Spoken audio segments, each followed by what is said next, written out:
የሪፍት ቫሊ ግሎባል ሚሽን የፍቅር ማህበረሰብ ግንባታን ፕሮግራም በየሳምንቱ የሚተላለፈውን በመከታተል ላይ የምትገኙ ወንድሞቼና እህቶቼ በጌታችን በኢየሱስ ክርስቶስ ስም ሰላም እላችኋለሁ።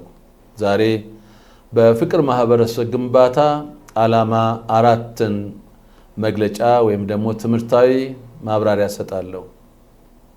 ሪፍት ቫሊ ግሎባል ሚሽን በዋና ፕሮግራም አድርጎ ያዘው የዚህ የፍቅር ማህበረሰብ ግንባታ ፕሮግራም 5 ዓላማዎች አሉት። የመጀመሪያውን ያስተላለፍነው ወንጌል ስርጭትና ቤተክርስቲያን ተከላ በሐዋርያት ሥራ ምዕራፍ 2:47 ላይ ነው። ሁለተኛው አጥብቆ እርስ በርስ መዋደድ በአንደኛ ጴጥሮስ 1:22 ላይ ነው። እንደዚሁም ደግሞ በሶስተኛው እርስ በርስ መረዳዳት በሚለው የሐዋርያት ሥራ ምዕራፍ 4:34 ላይ ለማብራት ተሞክሯል። ዛሬ ደግሞ አራተኛው ዓላማው በማህበረሰብ ውስጥ ድሆችን መርዳት ነው። እንግዲህ እነዚህ ዓላማዎቹ ከተሞችን በወንጌል ለመድረስ ከእግዚአብሔር የተሰጠን መልእክቶች ናቸው። እነዚህን 5 ናቸው። በሚቀጥለው ደግሞ አንዱን ጨምራለሁ። የመጨረሻው ዘላቂ ኢኮኖሚ መገንባት ነው እና እነዚህን 5ቶቹን ተግባራዊ ስናደርግ አንድን ከተማ በቀላሉ በወንጌል እንደምንደርስ ከእግዚአብሔር መልእክት መጥቶልናል። ይህንን ፕሮግራም ከጀመርን 10 ወር ይሆነናል። ብዙ ስራ በተለይ በአዲስ አበባ ላይ ተሰርቷል። በሌሎችም ከተሞች ላይ እየሰራ እንገኛለን። ለዚህ በማህበረሰብ ውስጥ ድሆችን መርዳት በሚለው ርዕስ ውስጥ የመጀመሪያ የማነብላችሁ ክፍል መዝሙር 82 ከ3 እስከ 4 ለድሆችና ለድሃ አደጎች ፍረዱ፣ ለችግረኛውና ለምስኪኑ ጽድቅ አድርጉ፣ ብቸኛውን ችግረኛውን አድኑ፣ ከኃጢአተኞችም እጅ አስጥሏቸው ይላል። ተጨማሪ የንባብ ክፍሎች አሉ። በየደረጃ አነባቸዋለሁ። ማህበራዊ አገልግሎት ለክርስቶስ ወንጌል ምስክርነት እንደ ድልድይ ሆኖ የሚያገለግል ነው። ቤተ ክርስቲያን ከማህበረሰቡ ተለይታ የምትቀመጥ ሳይሆን በማህበረሰቡ ውስጥ ገብታ በጎ ተጽዕኖን የምታመጣ ነች። ቤተ ክርስቲያን በምድር ላይ ስትኖር ለሰዎች ነፍስ መዳን ብቻ ሳይሆን ለስጋዊና ለማህበራዊ ችግራቸውን ጭምር ግድ ሊላት ይገባል። ጌታችን ኢየሱስ ክርስቶስ ሲያስተምር የተራቡትን ይመግብ ነበር፣ የታመሙትንም ይፈውስ ነበር፣ የተጨነቁትንም ያጽናና ነበር። ማህበራዊ አገልግሎት ለወንጌል ድልድይ ነው። የሰዎችን ልብ ለቃሉ ክፍት ያደርጋል። ቤተ ክርስቲያንም አካሏ ሙሽራዋ ይሰራ የነበረውን የተራቡትን መመገብ፣ የታመሙትን መፈወስ፣ የተጨነቁትን ማጽናናት ትልቅ ኃላፊነት አለባት። ይህም በምናደርግ ጊዜ ከተሞችን በወንጌል በቀላሉ መውረስ እንችላለን። የኢየሱስ ክርስቶስ ድምፅ መሆንም አለብን። ከተሞችን በወንጌል ለመድረስ ማህበረሰቡን መርዳት ስናስብ በመዝሙረ ዳዊት ምዕራፍ 2 ከ3 እስከ 4 እና ምሳሌ 31:8 ላይ ያሉትን ተገብራለን። እነዚህ ክፍሎች ቤተ ክርስቲያን ድምፅ ለሌላቸው ድምፅ መሆን እንዳለበት ያስገነዝበናል። መብታቸው ለተገፋ አቅም ለሌላቸውና ለድሆች መሟገት መንፈሳዊ ግዴታዋ ነው። ቤተ ክርስቲያን ስለ ፍትህ ስትቆም የማህበረሰቡን አመኔታ ታተርፋለች። ይህም ወንጌልን በድፍረት ለመስበክ የሞራል ብቃትን ይሰጣታል። አሞጽ 5:24 ፍትህ እንደ ውሃ ጽድቅ እንደማይደርቅ ፈሳሽ ይፍሰስ ይላል። አምልኮ ከፍትህና ከርኅራኄ ጋር ካልተገናኘ በእግዚአብሔር ዘንድ ተቀባይነት እንደሌለው ይህ ክፍል ያስተምረናል። ሌላው የተግባር ፍቅር ነው ወይም ርኅራኄና እንክብካቤ። በያዕቆብ 1:27 ላይ እውነተኛ እምነት በችግራቸው ጊዜ ወላጅ የሌላቸውን መበለቶች መርዳት መሆኑን ይነግረናል። ዓለም ቤተ ክርስቲያን የሚመዝኗት በቃሏ ሳይሆን በተግባሯ ነው። ንጹህ እምነት በተግባር ሲገለጥ የወንጌል ስርጭት ውጤታማ ይሆናል። የፍቅር ማህበረሰብ ግንባታ ወይም ደግሞ አባላቱ አንዱ ተልኳቸው አንድም ማህበረሰብ ለመድረስ 12ቱ ባሉበት አካባቢ የተቸገሩትን በመርዳት ወንጌልን ይዘው ይዘልቃሉ። ሙሉ ፈውስ ወይም ደግሞ ሙሉ አገልግሎትን ለማህበረሰቡ ይሰጣሉ። ቢያንስ 12ቱ በአመት አንድ ለከፋ ጉዳት የተጋለጠ ወይም የትምህርት ዕድል ለማግኘት ያልቻለ ልጅ ያስተምራሉ። በዚህ አይነት 50 የፍቅር ማህበረሰብ በ12 አደረጃጀት ቢኖረን በአንድ ዓመት ውስጥ 50 ልጆች ይማራሉ ማለት ነው።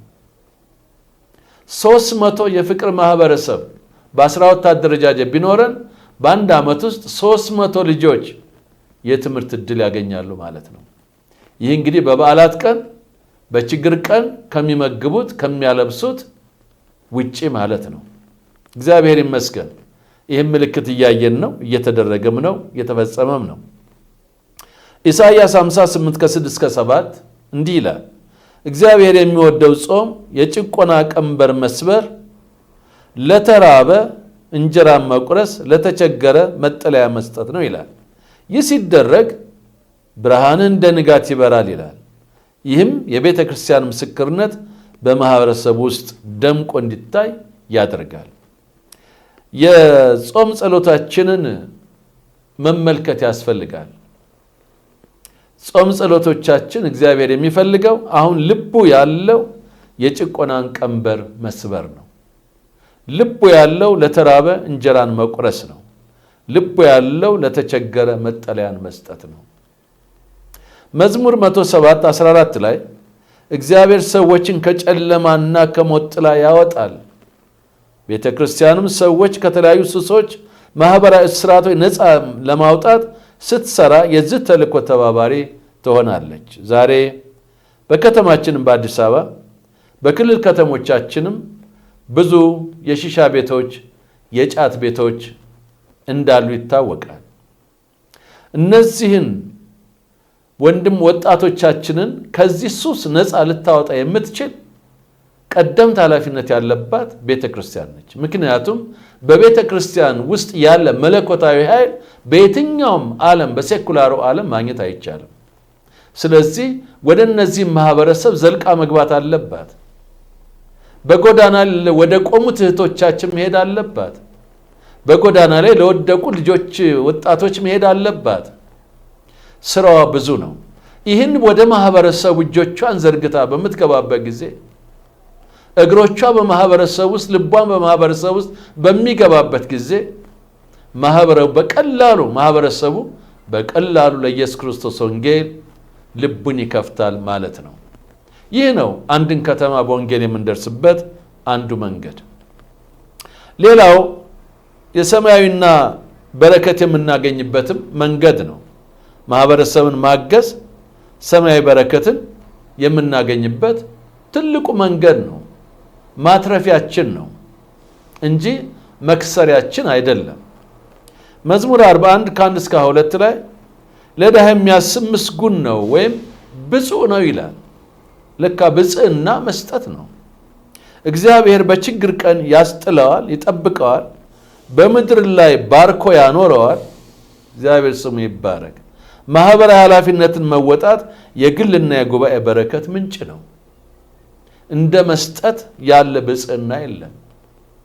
በእውነት በየቤተ ክርስቲያኑ ለወንጌል ተልእኮ ለአገልጋዮች እየሰጣችሁ ያላችሁ እናንተ ሰጪዎች አስራታችሁን ሳትሰርቁ ለቤተ ክርስቲያን የምትሰጡ፣ መባችሁን በኩራታችሁን በታማኝነት የምታቀርቡ፣ የወንጌል አገልጋዮችን የምትደግፉ፣ ለወንጌል ተልእኮ ስራም ገንዘባችሁን ኢንቨስት የምታረጉ፣ ደሃ እናትና አባቶቻችሁን የምትረዱ፣ ደግሞም ድሆችን የምታስቡ እናንተ ብፁዕ ናችሁ።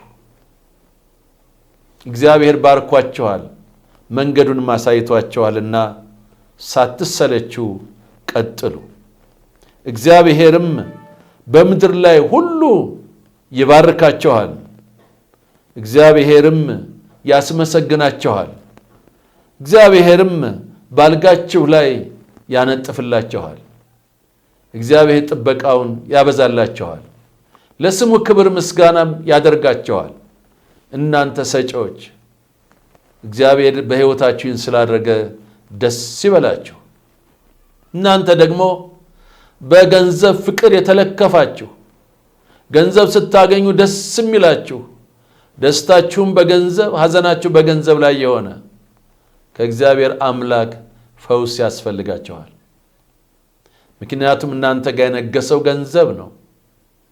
ክርስቶስ ሲነግስ ብቻ ነፃ ተወጣላችሁና እናንተ በመስጠት እግዚአብሔር እንዲባርካችሁ ምኞቴ ነው።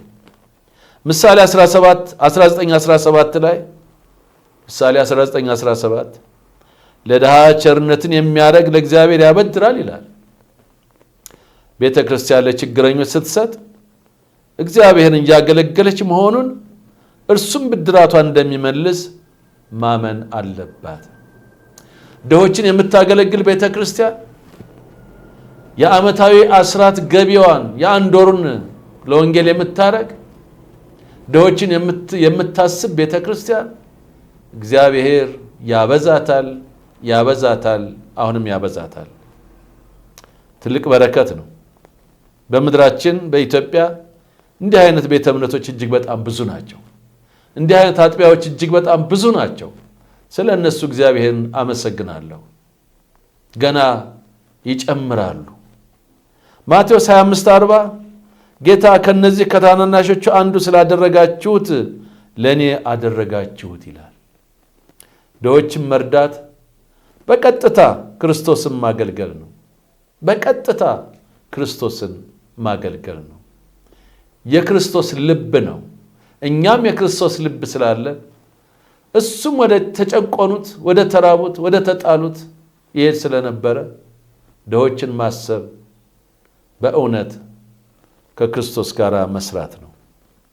ይህ ግንዛቤ ቤተክርስቲያን ለማህበረሰቡ ያላትን አመለካከት ይለውጣል። እግዚአብሔር ይመስገን። ይህም ብቻ ሳይሆን የክርስቶስንም ሕግ መፈጸም ነው። ገላትያ 6:2 ላይ እርስ በርሳችሁ ሸክማችሁን ተሸከሙ እንዲሁም የክርስቶስን ሕግ ፈጽሙ ይላል። የክርስቶስ ሕግ የፍቅር ሕግ ነው። የአንዱን ችግር ሌላው ሲጋራ ዓለም በውስጣችን ያለውን መለኮታዊ ፍቅር ያያል። ሰው በእግዚአብሔር ፍቅር ሲሞላ ለራሱ ማሰቡን ለራሱ መጸለዩን ያቆምና ስለ ሌሎች ማሰብ ይጀምራል። ምክንያቱም ለኛ የተገለጠው ፍቅር አብ አንድ ልጁን በመስጠት ነው። አንድ ልጁም ለኛ የገለጠው እስከ መስዋዕትነት በመሆን ነው። ስለዚህ ይህ ፍቅር በቀላል የመጣ ስላይደለ የፍቅር ሕግ ይገዛናል። ሌላ ሕግ አይደለም ይገዛል። ስለዚህ ፍቅርን ስናስብ የክርስቶስ ፍቅር በልባችን ሲፈስ መጀመሪያ ድሆችን የተጣሉትን ማለፍ አይሆንልንም።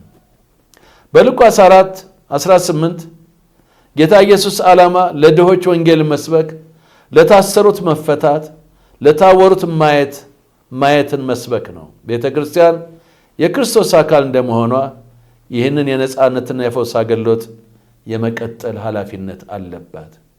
የተወደዳችሁ የእግዚአብሔር ሕዝቦች እንዲሁም በኢትዮጵያ የምትገኙ ቤተ ክርስቲያናት በቀደመው ጊዜ የነበረው ፍቅራችሁን ድሆችን የማሰብ፣ የተራቡትን የመመገብ፣ የትምህርት ዕድል የተነፈጋቸውን በድህነት ምክንያት ልጆችን በማስተማር የወደቁትን በማንሳት ምሳሌ ሆናችሁ በዚች ምድር እንደሰራችሁ ዛሬም የአባቶችን አደራ የተረከባችሁ የክርስቶስ ባላደራዎች ይህንን ድሆችን ማሰብ በማህበረሰብ ውስጥ ገብተን መስራት የወንጌል አንዱ አካል መሆኑን በማወቅ እንድንበረታታ አነሳሳችኋለሁ። በተለይም የፍቅር ማህበረሰብ ግንባታ አባላት፣ የፍቅር ማህበረሰብ አባላት በ12 አደረጃጀት ባላችሁበት ማህበረሰብ ውስጥ ይሄን ለማድረግ ትልቅ መነሳሳት በውስጣችሁ ስላለ ያደረጋችሁም ስላላችሁ ስለናንተም እግዚአብሔርን በጣም አድርጌ አመሰግናለሁ። ቤተክርስቲያን ማህበራዊ ኃላፊነቷን ስትወጣ ወንጌልን የማህበረሰብ የዕለት ተዕለት ሕይወት አካል ታደርገዋለች። እግዚአብሔር ይመስገን።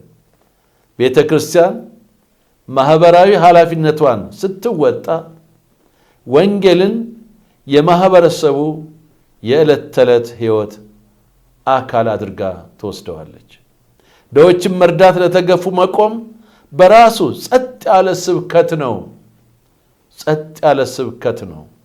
ምን ድሆችን መርዳት፣ ለተገፉት መቆም በራሱ ጸጥ ያለ ስብከት ነው። ሰዎች የቤተክርስቲያን ፍቅር ሲቀምሱ የምትሰብከውን ክርስቶስን ለመቀበል የምንሰብከውን ክርስቶስን ለመቀበል ልባቸው ይከፈታል። በዚህ እግዚአብሔር ይከበራል፣ ቤተክርስቲያንም ትባረካለች። እንዲህ ብለን ሁልጊዜ መጸለይ አለብን። እግዚአብሔር ሆይ በአንተ ዘንድ ሁሉም የታወቀ ነው። ከሰጠህ መልሼ መስጠትን ካንተ በረከት እንዳልቀበል በሕይወቴ የሰለጠነውን ንፉግነት ስስትን ከኔ ላይ አስወግድልኝ። ሕግህን ባልጠበቅኩበት ላይ ይቅር በለኝ። በቀጣይ ሕይወቴ እንደ ቃልህ እኖር ዘንድ በረከትን መቀበል ዘንድ እርዳኝ ብለን መጸለይ ያስፈልገናል። ለመስጠት ሀብታም መሆን አያስፈልግም። ያቺ 1 ዲናር እንኳን በመቀነቷ ያለችው ከማጣቷ ሰጥታለች። ለመስጠት ባለጸጋ መሆን አያስፈልግም። 1 የአልባስጥሮስ ሽቶ ያላትን በክርስቶስ እግር ላይ አፍሳለች። መስጠት ባለጸጋ መሆን አያስፈልግም። የግድ ሀብታም መሆን አያስፈልግም። 1 ፍኝ ዱቄት ያላት ለነብዩ በማብላት ውሃን በማጠጣት ተባርካለች። እግዚአብሔር ሰጪ አምላክ እንጂ ወሳጅ አምላክ አይደለም። ሊሰጠን እንጂ ሊወስድብን አይደለም። እግዚአብሔር አምላክ በፍቅሩ ያስበን፣ ደግሞም በመንፈሱ ይባርከን። እግዚአብሔር የተመሰገነ ይሁን። ለዛሬ በዚህ ላይ አቆማለሁ። ወንድማችሁ ዶክተር ገዛኸኝ የሪፍት ቫሊ ግሎባል ሚሽን ፕሬዚዳንት። ስለ ፍቅር ማህበረሰብ ግንባታ የበለጠ ማወቅ ብትፈልጉ ታች በተቀመጠው ስልክ በዋትስአፕ ወይም ደግሞ ቴሌግራም ታገኙናላችሁ። በአዲስ አበባ ሰፊውን ስራ ጀምረናል። በተወሰኑ ክፍለ ሀገር ደግሞ የክልል ከተሞች እየጀመርን ያለነው። አብረን ለመስራት ፍላጎት ያላችሁ በማንኛውም መስመር ውስጥ በዚህ ውስጥ ለመስራት የምትፈልጉ ሁሉ ልታገኙን ትችላላችሁ። አብረናችሁም ልንሰራ ዝግጁ ነን። እግዚአብሔር ዘመናችሁን ይባርክ፣ ከክፉ ሁሉ ይጠብቃችሁ። አሜን።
ኢየሱስ ለኔ የፍቅር አምላክ ነው።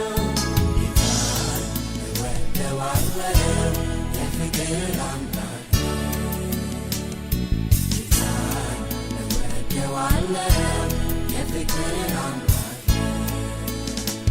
እንዴት ያለ የፍቅር አምላክ ነው። እንዴት ያለ የፍቅር አምላክ እንዴት ያለ የፍቅር አምላክ ጌታ እንዴት ያለ የፍቅር አምላክ ኢየሱስ እንዴት ያለ የፍቅር አምላክ ነው። እንዴት ያለ የፍቅር አምላክ ነው። ጌታ አይገመትም ከአይምሮ በላይ ነው። ከአይምሮ በላይ ነው። ጌታ አይገመትም ከአይምሮ በላይ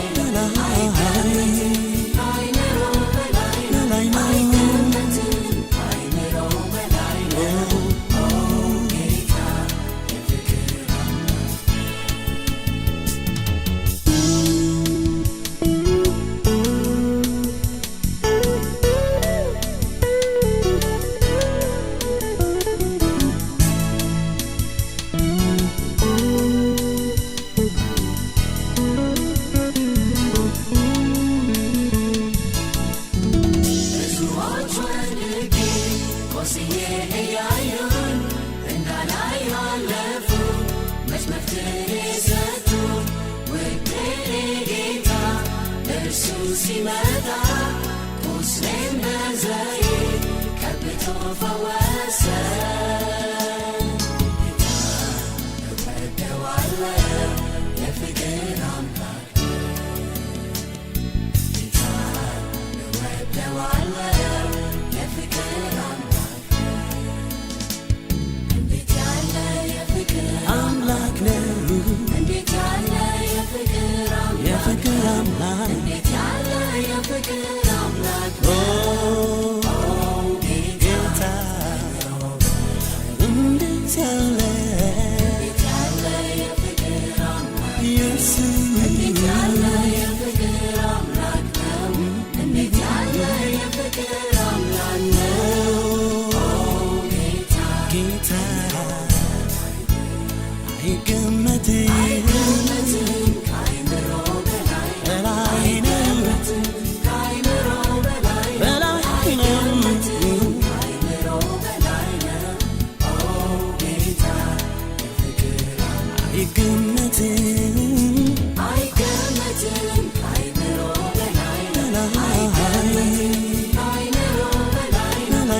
አይገመትም ከአይምሮ በላይ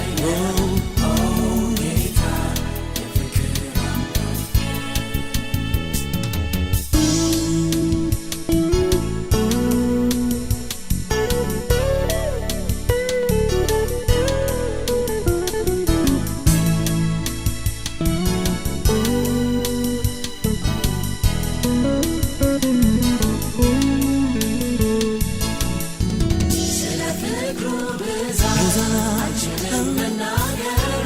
እንዲያው ዝም ብዬ ስሙን ላመስግን። አይምሮን አልፏል